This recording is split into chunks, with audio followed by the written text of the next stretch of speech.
a sad topic to discuss because ordinarily it's not something that should be happening in loving relationships. And that's why the domestic violence is also called intimate partner violence. It's something that happens between two people that are supposed to be in love with each other, partners. It can happen outside of marriage where where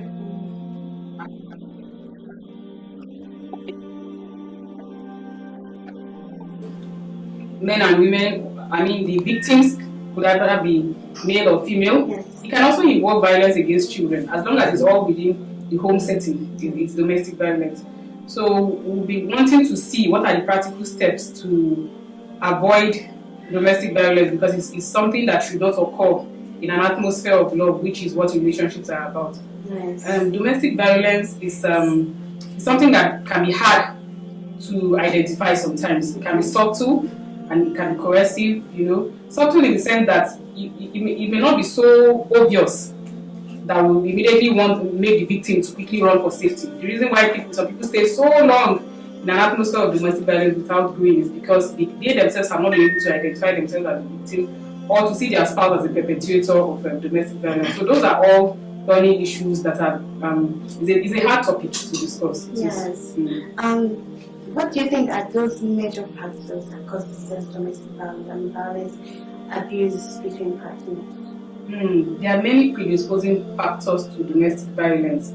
The fact that one person wants to be in total control of the other person, which is an anomaly because ordinarily, as human beings, you should not seek to control when you're not God. You should not seek to totally control every affair of another human being. Even if the person is your child, is your spouse, you don't have that right to want to totally control what.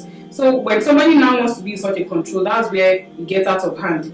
It may result in domestic violence if the person is resisting or unwilling to toe the path that you are saying. Yes. Then another thing is where somebody is totally dependent on another person. You can fall victim to domestic violence. Where ordinarily, of course, in marriage there should be a provider and that others depend on.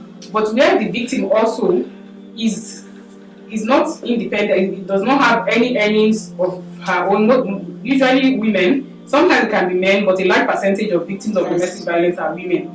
So where a woman is not financially independent or she doesn't have any source of income, is seen as a liability by both her spouse and even people around them, or doesn't bring anything to the table. Yes. The way any relationship is, whether it's marriage, whether it's a business, you have to be bringing something to the table. If you are coming with nothing, it will be easy for the other person to take advantage of you because you don't have any work.